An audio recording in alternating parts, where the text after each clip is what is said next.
ശാന്തി.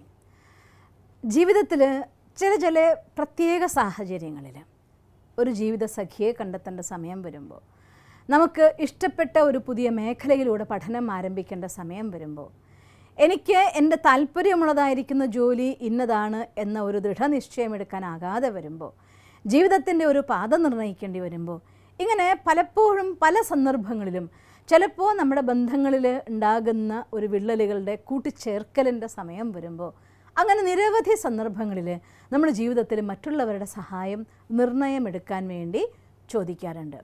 ഞാൻ എൻ്റെ അടുത്ത് ചോദിക്കുന്നവർക്കാണ് ഞാൻ സിമ്പിളാക്കിക്കൊണ്ട് അവർക്ക് സ്വയം തീരുമാനമെടുക്കത്തക്ക രീതിയിലുള്ളതായിരിക്കുന്ന സപ്പോർട്ട് കൊടുക്കുകയാണ് ചെയ്യാറ്. എന്തുകൊണ്ടാണെന്നറിയോ? പലരും ചോദിക്കും, ഞാൻ എന്താ ചെയ്യേണ്ടത് എന്ന് സിസ്റ്റർ ഒന്ന് പറയൂ എന്ന്. അങ്ങനെ പലപ്പോഴും എന്നോട് ചോദിക്കുന്നവർക്ക് ഞാൻ ഉത്തരം കൊടുക്കാതെ കുറച്ച് വൈകിപ്പിക്കാറുണ്ട്. എന്താ റീസൺ എന്നറിയോ? എന്നോട് ചോദിച്ച അതേ നിമിഷം നിങ്ങളടുത്ത് ഞാൻ പറയുകയാണ്, ഓ ഇങ്ങനെയൊക്കെയാണോ, എന്നാൽ ഇത് ചെയ്തോളൂ എന്ന് പറയുകയാണ് എന്ന് വിചാരിക്കുക. ഒരു പക്ഷേ ആ കാര്യം നിങ്ങളുടെ മനസ്സിൻ്റെ ചിന്താധാരയ്ക്ക് കൂടി ചേർന്നതായിരിക്കാം. അങ്ങനെയെങ്കിൽ നിങ്ങളുടെ പവറിനനുസരിച്ച് അത് ചെയ്യാൻ പറ്റുന്ന ഒരു കാര്യമാണെങ്കിൽ നിങ്ങൾക്കത് ചെയ്യാനും വളരെ വേഗത്തിൽ അതിൻ്റെ റിസൾട്ട് കണ്ടെത്താനും സാധിച്ചേക്കാം. ചില സന്ദർഭങ്ങളിൽ ഞാനൊരു കാര്യത്തിൻ്റെ തീരുമാനം പറയുമ്പോൾ എനിക്കൊരു കാര്യത്തെക്കുറിച്ച് ചിന്തിക്കാൻ പറ്റുക എൻ്റെ മനസ്സിൻ്റെ ആധാരത്തിലല്ലേ.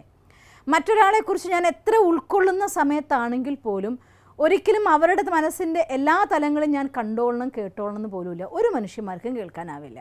നമ്മളോട് പറഞ്ഞ കേട്ട അറിഞ്ഞ കാര്യങ്ങളുടെ ആധാരത്തിൽ ഇതിങ്ങനെയൊക്കെയാണെങ്കിൽ ഇങ്ങനെയാവാം, അതും ഇങ്ങനെയാവാം എന്ന് പറയാൻ എന്തിൻ്റെ ആധാരത്തിലേ പറ്റുള്ളൂ. ആ കാര്യം എനിക്കൊരു തീരുമാനം പറയണമെങ്കിൽ ഞാൻ ആ സന്ദർഭത്തിലാണെങ്കിൽ എങ്ങനെ ചെയ്യും എന്നുള്ള ഉത്തരമായിരിക്കാം ഞാൻ പറയുന്നത്. അപ്പം അങ്ങനെ ഒരു ഉത്തരം വരുമ്പോൾ നിങ്ങളെ കൊണ്ട് ചെയ്യാൻ പറ്റിക്കൊള്ളുന്നില്ല. ഒരു ഉദാഹരണം പറയുകയാണെങ്കിൽ, ഒരു 10 കിലോൻ്റെ ഒരു സാധനം ഇവിടെ കൊണ്ടുവച്ചിട്ടുണ്ടെങ്കിൽ ഒരു പക്ഷേ എനിക്ക് ഈസി ആയിട്ട് എടുത്ത് ഇവിടുന്ന് അപ്പുറത്തേക്ക് വെക്കാൻ പറ്റുമായിരിക്കും എന്ന് കരുതി എല്ലാവർക്കും 10 കിലോൻ്റെ ഭാരമുള്ള സാധനം ഈസി ആയിട്ട് എടുത്ത് അപ്പുറത്ത് വെക്കാൻ പറ്റുമെന്ന് പറയാൻ പറ്റില്ല. 10 കിലോനല്ലേ ഉള്ളൂ, എടുത്ത് വെച്ചാൽ എന്താ കുഴപ്പം, അത് വെക്കാത്തത് എന്തെന്ന് ചോദിക്കുന്നതിൽ യാതൊരു അർത്ഥവുമില്ല. നിങ്ങളെക്കൊണ്ട് 10 കിലോന് എടുക്കാൻ പറ്റുമെങ്കിൽ മാത്രമേ അത് സാധിക്കൂ. പ്രത്യേകിച്ചും ജീവിതത്തിൻ്റെ നിർണ്ണയം എടുക്കേണ്ടി വരുന്ന സന്ദർഭങ്ങളിൽ പ്ലീസ് റിപ്ലൈ എന്ന് പലതവണ എന്നോട് ചോദിക്കാറുണ്ട്. പലപ്പോഴും ഞാൻ മൗനം ഭജിക്കാറുണ്ട്. റീസൺ മറ്റൊന്നുമല്ല, നിങ്ങൾക്ക് സഹായിക്കേണ്ട എന്നുള്ളതായിരിക്കുന്ന മനോഭാവത്തിലൂടെയല്ല, നിങ്ങളെ സഹായിക്കാൻ വേണ്ടിക്കൊണ്ട് തന്നെയാണ്. ഇനിയിപ്പോൾ ഈവൻ വേറൊരാൾ നിങ്ങൾക്ക് ഇഷ്ടമില്ലാത്തൊരു ഉത്തരം, എൻ്റെ അനുഭവത്തിൽ ഒരു 90% ആളുകളും ഒരു സജഷൻ ചോദിച്ചു വരുന്നത് അവരുടെ കാര്യങ്ങളൊക്കെ നമ്മളോട് പറഞ്ഞിരിക്കുന്നു. ഇനി അവർക്ക് ഇഷ്ടമുള്ളതായിരിക്കുന്ന അവരാഗ്രഹിക്കുന്ന ഒരു ഉത്തരം നമ്മുടെ മുഖത്ത് നിന്ന് കേൾക്കണം. അതിന് വേണ്ടിയിട്ടായിരിക്കും ആൾ ചോദ്യം വരിക. അവരുടെ മുഖത്തിൽ അവർ കേൾക്കാൻ ആഗ്രഹിച്ച ഉത്തരമല്ല നമ്മൾ പറയുന്നതെങ്കിൽ പറയാൻ തുടങ്ങുമ്പോഴത്തേക്ക് അവരുടെ മുഖഭാവം മാറണം നമുക്ക് മനസ്സിലാവും. ഒരു ഡിഫെൻസീവ് മെക്കാനിസം ഇവിടെ ക്രിയേറ്റ് ചെയ്തിരിക്കുന്നുവെന്ന്. അതുകൊണ്ട് ഇന്ന് നമ്മൾ കാണേണ്ട ഒരു കാര്യമുണ്ട്, മനസ്സിലാക്കേണ്ട ഒരു കാര്യമുണ്ട്. ഏതൊരാളിൽ നിന്നും നമുക്ക് വേണ്ടതായിരിക്കുന്ന ഇതാണ് നീ ചെയ്യേണ്ടത് എന്ന അക്യുറേറ്റ് ആയിരിക്കുന്ന ഡിസിഷൻ കിട്ടുമ്പോൾ പോലും ഒന്നുകൂടെ ചിന്തിച്ചു നോക്കുക. ഇത് എനിക്ക് ചേരുന്നതാണോ, എനിക്ക് ചെയ്യാൻ പറ്റുന്നതാണോ? 2-3 ദിവസം സൈലൻ്റായി അതുപോലെ ചെയ്യുകയാണെങ്കിൽ എങ്ങനെയായിരിക്കും ഒക്കെ നോക്കിയിട്ട് നിങ്ങൾക്കത് സ്യൂട്ടാണെന്നുണ്ടെങ്കിൽ മാത്രമേ ചെയ്യാവൂ. അതല്ലാതെ ആരെങ്കിലും നമ്മളോട് ചോദിച്ചു പറഞ്ഞു അതുപോലെ ചെയ്തു, അങ്ങനെ നിങ്ങൾ ആരെങ്കിലും പറഞ്ഞിട്ട് ചെയ്യണം എന്ന് ആഗ്രഹിക്കുന്നത് എല്ലാവരുടെയും കാര്യമല്ല ഞാൻ പറയണത്. എന്നാലും ഒരു 90% ആളുകളുടെ ഉദ്ദേശം എന്താണെന്നറിയോ? പിന്നെ സമാധാനമുണ്ട്, അതിലെന്തെങ്കിലും പ്രശ്നം ഉണ്ടായാൽ നിങ്ങൾ പറഞ്ഞിട്ട് ചെയ്തിട്ടല്ലേ എനിക്ക് ഉണ്ടായത് എന്ന് എളുപ്പത്തിൽ പറയാലോ. അപ്പോൾ സ്വന്തം ജീവിതത്തിൻ്റെ ഉത്തരവാദിത്വം ഏറ്റെടുക്കുക എന്നുള്ളത് ഒരു മനുഷ്യനെ സംബന്ധിച്ചിടത്തോളം അവൻ്റെ ഏറ്റവും വലിയ എബിലിറ്റിയാണ്. ഞാൻ കഴിവുള്ള ആളാണ് എന്ന് പറയണമെങ്കിൽ എനിക്ക് എൻ്റെ ജീവിതത്തിൻ്റെ ഉത്തരവാദിത്വം ഞാൻ ഏറ്റെടുക്കണം. അപ്പോൾ അതുകൊണ്ട് മറ്റുള്ളവരുടെ മേലെ തൻ്റെ ഉത്തരവാദിത്വം ചാർത്തിക്കൊണ്ട് രക്ഷപ്പെടാൻ ഒരിക്കലും നോക്കരുത്.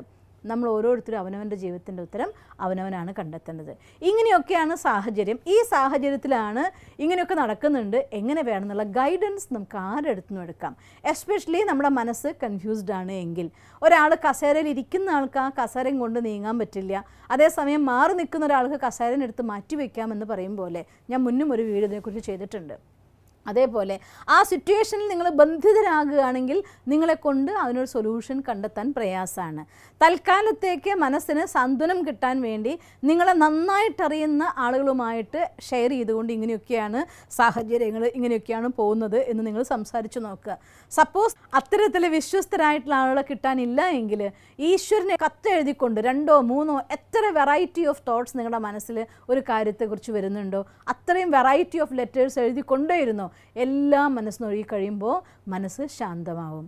ശാന്തമായി കഴിഞ്ഞ് കഴിയുമ്പോൾ പുതിയ ഐഡിയ ഒന്നും ഒരു സൊല്യൂഷനും വരുന്നില്ല എന്നൊരവസ്ഥ എത്തുമ്പോൾ വെറുതെ നിങ്ങൾ എഴുതി വെച്ചതൊക്കെ എടുത്ത് വായിച്ചു നോക്കുക, ഇതിൽ ഏതാ ബെറ്റർ ഐഡിയ ആണ്. അപ്പോൾ നിങ്ങൾക്കേ മനസ്സിലാക്കി ഇത് ശരിയല്ല, ഇത് ചെയ്താൽ മതി, ഇത് വേണ്ട, ഇത് ചെയ്താൽ മതി എന്നൊക്കെ നമ്മുടെ തന്നെ മനസ്സിനോട് ഉത്തരം പറയാനായിട്ട് തുടങ്ങും. അതല്ലാന്നുണ്ടെങ്കിൽ കുറച്ച് സമയം സൈലൻ്റ് ആയിട്ട് മനസ്സിലെല്ലാ ഫീലിങ്സിനെയും എന്തൊക്കെ ഫീലിങ്സ് ഉണ്ടോ അതൊക്കെ നമ്മുടെ NLP മെത്തേഡ് ഉപയോഗിച്ച് ഡിലീറ്റ് ചെയ്യുക. എന്നിട്ട് ആദ്യം നമ്മൾ ഇരിക്കുന്ന കസേരയിൽ നിന്ന് സ്വതന്ത്രമാവണം. മീൻസ് നമ്മൾ ഇരിക്കുന്ന ഒരു സിറ്റുവേഷനിൽ നിന്ന് ആ ഇമോഷണലായിരിക്കുന്ന വൈകാരികമായിരിക്കുന്ന എല്ലാ ബന്ധനങ്ങളെയും മുറിച്ചു മാറ്റണം. ഇതിലേതെങ്കിലും ഒരു ടെക്നിക്ക് ഉപയോഗിച്ചുകൊണ്ട് മനസ്സിനെ പൂർണ്ണ സ്വതന്ത്രമാക്കുക. അപ്പോൾ നിങ്ങൾക്ക് സ്വന്തം ജീവിതത്തെക്കുറിച്ച് മറ്റൊരു കാഴ്ചക്കാരൻ കാണും പോലെ നിങ്ങൾക്ക് കാണാൻ പറ്റും. ഒറ്റയ്ക്ക് ഇരുന്നിട്ട് നിങ്ങൾക്ക് ചെയ്യാൻ പറ്റില്ലെങ്കിൽ ബെറ്റർ ഐഡിയയാണ് പേപ്പറിൽ എഴുതാൻ പറഞ്ഞത്. ഒരു 10 വിധത്തിലുള്ള ചിന്ത നിങ്ങളുടെ മനസ്സിൽ വരുന്നുണ്ട് ഒരു കാര്യത്തിനൊരു സൊല്യൂഷൻ എന്നുണ്ടെങ്കിൽ ആ ഒരു ഡിസിഷൻ ഇങ്ങനെ എടുത്താൽ അങ്ങനെയാവോ, അങ്ങനെ എടുത്താൽ എന്തൊക്കെ വരുന്നുണ്ടോ അതിന് ഡിഫറെൻറ്റ് ലെറ്റേഴ്സായിട്ട് അങ്ങ് എഴുതി വയ്ക്കുക. ഒരു 10 കത്ത് കയ്യിലുണ്ടെങ്കിലും ആ 10 കത്തെടുത്ത് സമയം എടുത്തൊന്ന് വായിച്ചു നോക്കിയാൽ അതിലെല്ലാം പറയുമ്പോൾ ഇതിങ്ങനെ ചെയ്താൽ ശരിയാവില്ല, ഇതല്ലേ നല്ലത് എന്ന് ശാന്തമായ മനസ്സിൽ നിന്ന് നമ്മുടെ ഉള്ളിൽ നിന്ന് തന്നെ നമുക്ക് വേണ്ടതായിട്ടുള്ള ഉത്തരം കണ്ടെത്താൻ സാധിക്കും. അങ്ങനെ കണ്ടെത്തുന്ന ഉത്തരത്തിൻ്റെ ഏറ്റവും വലിയ സ്പെഷ്യാലിറ്റി എന്താണെന്ന് വെച്ചാൽ അങ്ങനെ കണ്ടെത്തുന്ന ഉത്തരത്തിന് നിങ്ങൾക്ക് ചെയ്യാനുള്ള ശക്തി കൂടി നിങ്ങൾക്ക് തന്നെ ഉണ്ടായിരിക്കും. മറ്റൊരാൾ പറഞ്ഞു തരുമ്പോൾ അവരുടെ കപ്പാസിറ്റിയുടെ ആധാരത്തിലായിരിക്കും അവരൊരു ആൻസർ പറയുക. നിങ്ങൾ കണ്ടെത്തുന്ന ആൻസർ നിങ്ങളുടെ കപ്പാസിറ്റിയുടെ ആധാരത്തിലായിരിക്കും. അതുകൊണ്ട് അത് പെർഫെക്റ്റായിട്ട് ചെയ്യാനും നിങ്ങൾക്ക് സാധിക്കും. അത് ചെയ്ത് കഴിയുമ്പോൾ അതായിരിക്കുന്ന ആത്മസംതൃപ്തി അനുഭവിക്കാനും നിങ്ങൾക്ക് സാധിക്കും. അതുകൊണ്ട് ഒരു നിർണയം എടുക്കാൻ വേണ്ടി ഇത് എന്ന് കരുതിയിട്ട് ഒരു കാര്യത്തെക്കുറിച്ച് ഒട്ടും പഠിക്കാണ്ടും മനസ്സിലാക്കാണ്ടും ചെയ്യാനല്ല ഞാൻ ഉദ്ദേശിക്കുന്നത് കേട്ടോ. അതുകൊണ്ടാണ് 10 പോകുമ്പോഴെങ്കിൽ 10 പോകുമ്പോഴെന്ന് എഴുതാൻ പറയാൻ കാരണം. ഒരു സാഹചര്യത്തിൽ ഇത് ഇൻഡിവിജ്വൽ ലൈഫിലൊരു തീരുമാനമാണെങ്കിൽ നമുക്ക് പഠിക്കാതെ തന്നെ ജീവിതം കുറേ പഠിപ്പിച്ചിട്ടുണ്ടായിരിക്കും. അഥവാ വല്ല പ്രൊഫഷണൽ ലൈഫിലുള്ള കാര്യങ്ങളാണെങ്കിൽ ഇതിന് അനുബന്ധമായിരിക്കുന്ന കേസ് സ്റ്റഡീസ് കുറച്ച് പഠിച്ച ശേഷം അതിൻ്റെ ബേസിൽ നമ്മുടെ പ്രോബ്ലത്തിൻ്റെതായിട്ടുള്ള സൊല്യൂഷൻ കണ്ടെത്താൻ നോക്കുക. അപ്പോഴും ഒരു സൊല്യൂഷനിൽ അവസാനിപ്പിക്കരുത്. പലതവണ സൊല്യൂഷൻ കാണുക, അത് മറ്റൊരാൾക്ക് നിങ്ങൾ പറഞ്ഞു കൊടുക്കും പോലെ പേപ്പറിൽ എഴുതുക, എന്നിട്ട് സ്വയം വായിച്ച് വിശകലനം ചെയ്യുക. അതിൽ നിന്ന് നിങ്ങളൊരു ഉത്തരം കണ്ടെത്തുകയാണെങ്കിൽ കൃത്യമായ നിർണ്ണയം എടുക്കാൻ നിങ്ങൾക്ക് ഒരു ഈസിയസ്റ്റ് മെത്തേഡാണ്. അതുകൊണ്ട് നിങ്ങൾക്ക് ഇത്തരത്തിൽ സ്വന്തം ജീവിതത്തിൻ്റെ തീരുമാനങ്ങൾ എടുക്കാനും മുന്നോട്ട് പോകാനും സാധിക്കട്ടെ എന്ന് ഞാൻ ഈശ്വരനോട് പ്രാർത്ഥിക്കുന്നു. ഓം ശാന്തി. ഞങ്ങളുടെ യൂട്യൂബ് ചാനൽ സബ്സ്ക്രൈബ് ചെയ്യൂ. നോട്ടിഫിക്കേഷൻ ലഭിക്കുന്നതിനായി ബെൽ ഐക്കൺ ക്ലിക്ക് ചെയ്യൂ.